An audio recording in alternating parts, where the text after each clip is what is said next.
अस्सलाम वालेकुम क्लास। आज के लेक्चर के अंदर हम स्केजलिंग का लेक्चर को आगे लेते हुए चलेंगे। यानी कि हमने पिछले लेक्चर के अंदर जो स्केजलिंग के टॉपिक का पार्ट 1 था उसके अंदर हमने स्केजलिंग के बारे में पढ़ा था कि स्केजलिंग क्या होती है और इसके क्या बेनिफिट्स होते हैं और इसके अंदर क्या क्या टर्म्स यूज़ हो रही होती हैं। और इसके अलावा हमने एक स्केलिंग टेक्निक पढ़ी थी, फर्स्ट कम फर्स्ट सर्व या first come first out scaling technique पढ़ी थी। लेकिन इस लेक्चर के अंदर हम डिफरेंट स्केलिंग टेक्निक्स को पढ़ेंगे जो कि ऑपरेटिंग सिस्टम यूज़ करते हैं किसी भी प्रोसेस को प्रोसेस करने के लिए। यानी कि एक प्रोसेसर यूज़ कर रहा होता है एक प्रोसेस को यूज़ करने के लिए ताकि आपको एफिशिएंट आउटपुट दे सके इन एक्यूरेट टाइम या एफिशिएंट टाइम के अंदर। तो आगे चलते हैं। चैनल को लाजमी तौर पे सब्सक्राइब किया करें और वीडियो को लाजमी देखा करें ताकि आप लोगों को समझ आए लेक्चर।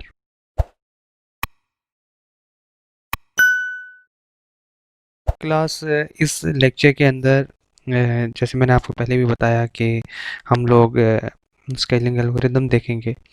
मल्टीपल स्केलिंग एल्गोरिदम्स हैं लेकिन अब हम बात करने वाले हैं राउंड रॉबिन एल्गोरिदम की।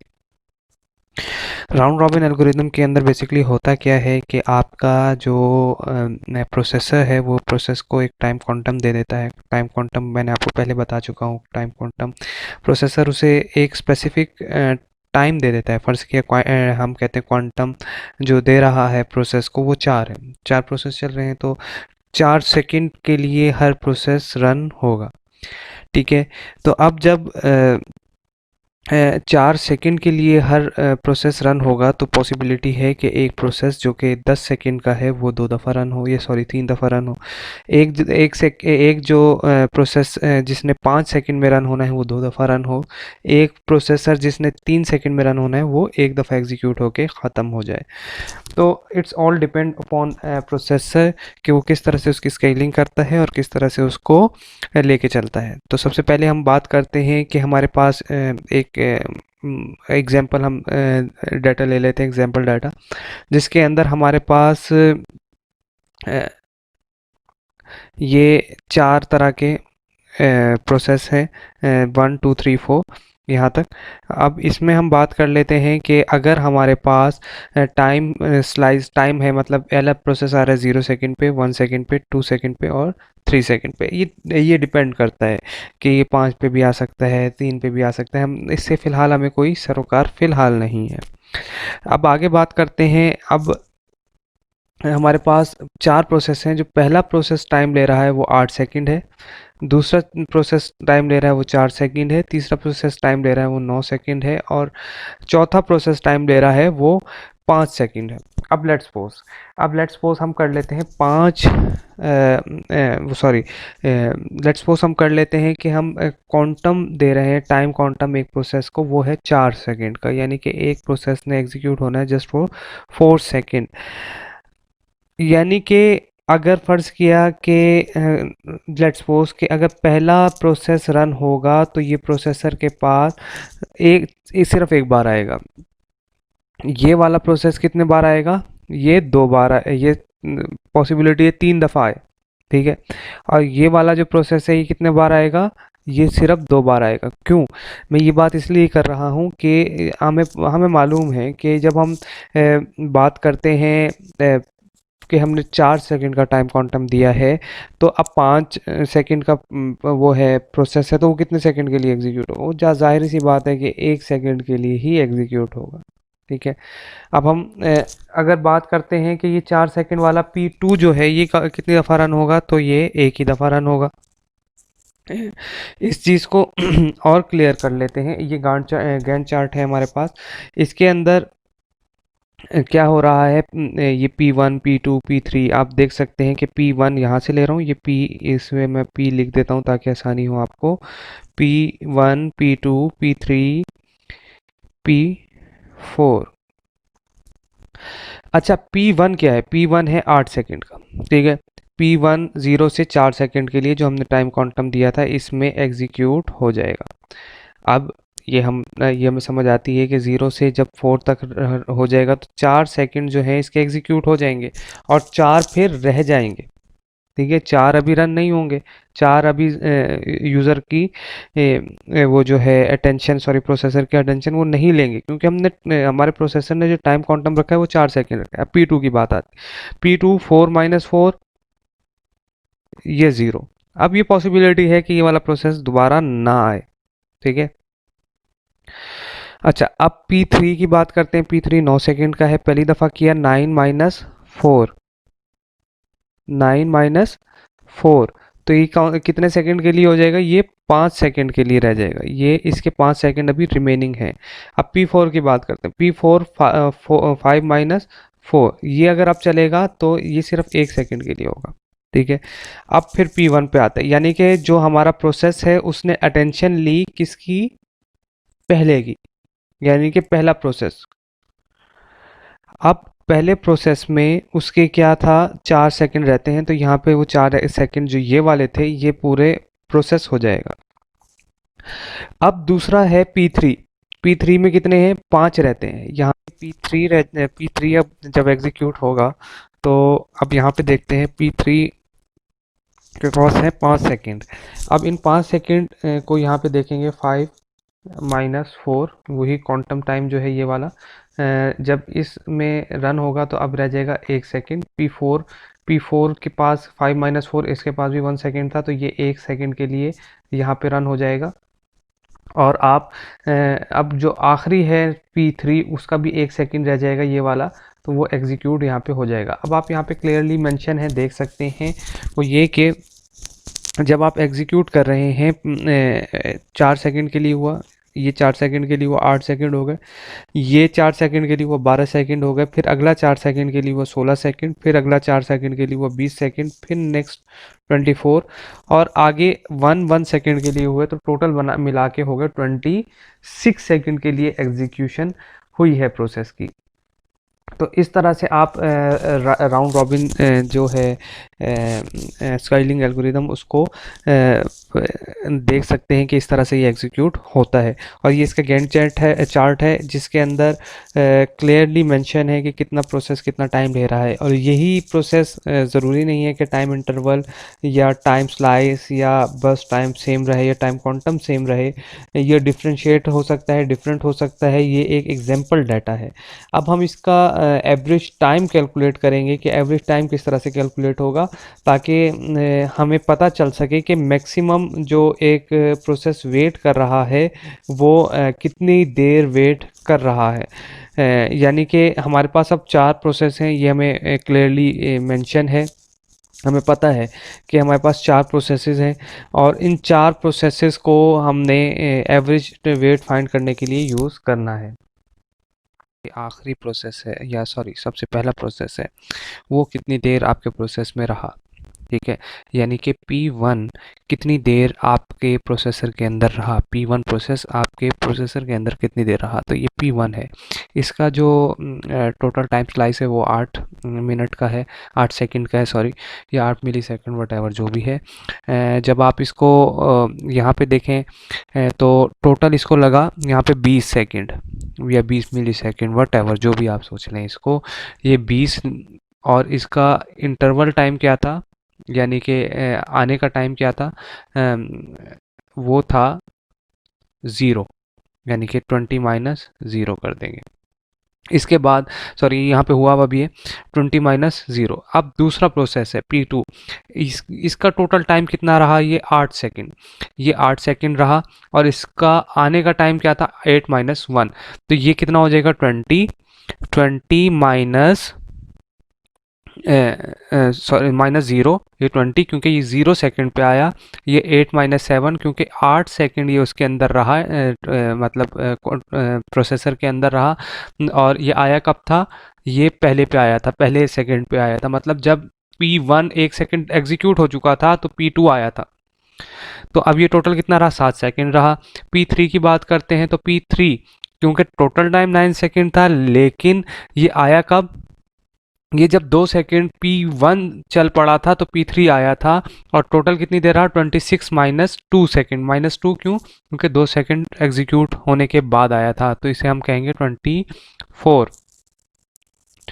तीसरा है 25 यानी कि P4 ये कितने सेकंड रहा, ये 25 सेकंड रहा। और इसका जो आने का टाइम था वो था 20, और 24 माइनस 22 कितने बने, 25 माइनस 3 22 बन गए। 22 प्लस 44, 24 कितने हो गए, 46 प्लस 7 ये हो गए 53 प्लस 20 ये 73। सॉरी यहाँ पे थोड़ा सा गलत हुआ हुआ है, तो 73 जो है वो इसका टाइम है। 73 डिवाइड बाय 18 अगर हम करते हैं तो इसको मैं कैलकुलेट करके यहाँ पे लिख देता हूँ, तो ये इसका एवरेज टाइम है 73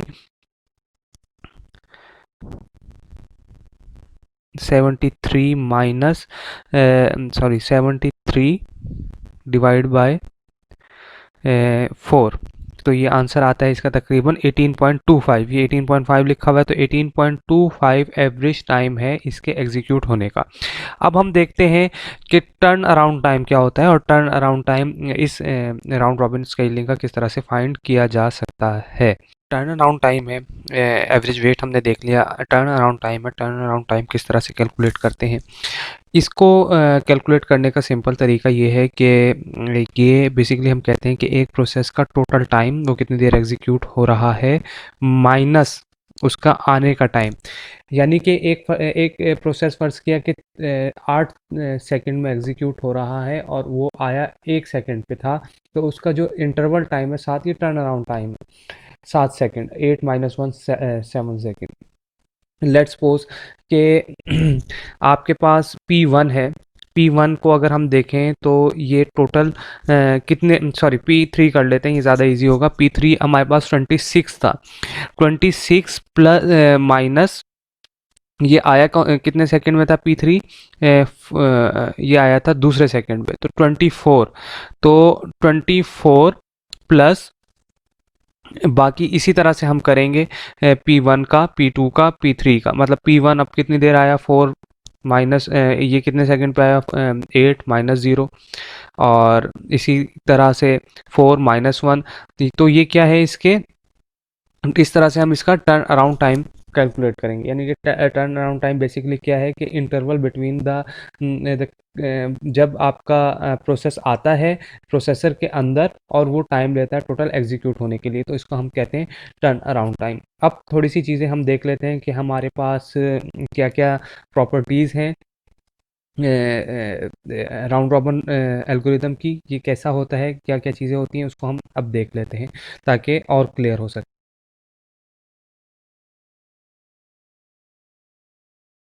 स्केलिंग होती क्या है, राउंड रॉबिन स्केलिंग के अंदर कुछ चीज़ें बिल्कुल क्लियर हैं कि राउंड रॉबिन जैसे नाम से जाहिर है कि प्रोसेस राउंड की सूरत में रन होगा। जिस तरह से आपका एक क्या कहते हैं रिंग टोपोलॉजी की समझ लें कि रिंग की सूरत में होता है और एक के बाद एक रन हो रहा होता है। अच्छा, इसको मैंने समझाने के लिए आपको पहले एक एग्जांपल दी है जिसके अंदर मैंने गैंट चार्ट बनाया है। उसके बाद मैंने टर्न अराउंड टाइम या एवरेज रिस्पांस टाइम भी मैंने आपको एवरेज वेटिंग टाइम सॉरी बताया है कि एक एल्गोरिदम को को एक प्रोसेस को कितना टाइम रहता है प्रोसेसर के अंदर एग्जीक्यूट होने के लिए। अच्छा, कुछ चीज़ें इस स्लाइड के अंदर भी क्लियर हैं कि एक प्रोसेस इस टाइम स्केलिंग एल्गोरिदम के अंदर कॉन्टेक्स्ट स्विच होता है। मतलब एक प्रोसेस एक टास्क से स्विच करने के लिए दूसरे टास्क की तरफ जाते हैं, प्रोसेस शेयरिंग होती है, रिस्केड्यूल लेटेंसी होती है, ये सब चीज़ें होती हैं। इसमें क्या क्या काम कर रहे हैं ये हम एक दफ़ा अब एक चीज़ मैं आपको समझाने लगा हूँ जिसके बाद आपको और क्लियर हो जाएगा, और उसके बाद हम इन डेफिनेशंस पर डेफिनेशंस के ऊपर आएंगे। सबसे पहले हम राउंड रॉबिन के कुछ प्रॉपर्टीज़ देख लें, करैक्टरिस्टिक्स देख लें, जिसके अंदर every process is executed for a fixed interval of time. Basically एक यूज़र क्वांटम देता है, यूज़र या प्रोसेसर जो है वो क्वांटम दे देता है। वो कुछ भी हो सकता है, 3 second, 4 second, 20 second, 30 second, what ever. इस क्वांटम को के अंदर ही तमाम प्रोसेस को एग्जीक्यूट होना होता है। अब पॉसिबिलिटी है कि एक प्रोसेस जो 9 सेकंड का है वो 4 क्वांटम के अंदर, 4 टाइम क्वांटम के अंदर 3 दफ़ा एग्जीक्यूट हो, लेकिन एक प्रोसेस 2 सेकंड का है वो सिर्फ 2 सेकंड ही लेगा, वो 2 सेकंड फ्री नहीं बैठेगा, वो एग्जीक्यूट होकर रहेगा। इसके अलावा और क्या चीज़ें हैं, और है जनाब कि आपका जो प्रोसेस होता है ये जो है वो नहीं करेगा टाइम, जैसे मैंने आपको बताया कि टाइम को ज़ाया नहीं करेगा, और टाइम ज़ाया किए बगैर ही आपका जो है वो एग्जीक्यूशन शुरू कर देगा। अच्छा, दूसरा क्या है, operating system assign a fix time quantum. ये टाइम क्वांटम जो होगा ये हमेशा फिक्स्ड रहेगा और ये कभी चेंज नहीं होगा, ठीक है। अब हो सकता है, पॉसिबिलिटी है कि एक प्रोसेस ख़त्म हो जाए, एक एग्जीक्यूशन ख़त्म हो जाए, तो वो प्रोसेस एक अलग प्रोसेस, कंप्लीट प्रोसेस के अंदर आ जाएगा, वो कंप्लीट प्रोसेस की हो सकता है क्यू में आ जाए, और जब तीसरा प्रोसेस एग्जीक्यूट होगा तो वो तीसरी दफ़ा एग्जीक्यूट होगा या दूसरी दफ़ा एग्जीक्यूट होगा, अगर एक चीज़ ख़त्म हो चुकी है तो वो क्या करेगा, उस P2 को स्किप कर देगा और P1 के बाद P3 आ जाएगा, क्योंकि P2 जो है वो कंप्लीट हो चुका है। अच्छा, इन तमाम चीज़ों के अंदर जो एक चीज़ यूज़ हो रही है वो कॉन्टेक्स्ट स्विच है। मतलब कॉन्टेक्स्ट स्विच ये है कि प्रोसेसर जो है वो वन टास्क रन हो रहा है, वन प्रोसेस रन हो रहा है, उसको दूसरे पे स्विच करना, ठीक है। Process sharing use of a small quantum such that each process run frequently at speed. हर क्वांटम जो है वो हर जो प्रोसेस है वो एक फिक्स नंबर ऑफ टाइम के लिए यूज़ होगा, या एक इस तरह से रन होगा कि तमाम प्रोसेस को जो शेयर मिलेगा वो बराबर टाइम के लिए मिलेगा। प्रोसेस फ्रीक्वेंटली यूज़ होंगे, फ्रीक्वेंटली रन होंगे। रीस्केड्यूल लेटेंसी होगा how long it take from when a process request to run until it finally get control of the CPU. ये सारी चीज़ें उसमें आ जाती हैं, वेटिंग टाइम और रिस्पांस टाइम, या एवरेज वेटिंग, या टर्न अराउंड टाइम वगैरह में। तो अभी तक राउंड रॉबिन स्केजुलिंग से इतना ही। आगे इसके अलावा हम अगले अगले लेक्चर में शॉर्टेस्ट जॉब फर्स्ट के जो है शॉर्टेस्ट जॉब फर्स्ट सॉरी उसका एल्गोरिदम को देखेंगे। लेक्चर लाजमी तौर पे पूरा फॉलो किया करें। ये बात मैं आपको बार बार कहता हूँ, क्योंकि जब तक फॉलो नहीं करेंगे आप लोगों को समझ नहीं आएगा और फिर आप क्वेश्चन नहीं कर सकेंगे। कोई भी क्वेश्चन हो वो आप मेरे से डायरेक्टली पूछ सकते हैं, या कमेंट में, या मुझे व्हाट्सएप पे मैसेज कर सकते हैं, मेल कर सकते हैं, आपको हर वक्त जवाब मिल जाया करेगा। Thank you.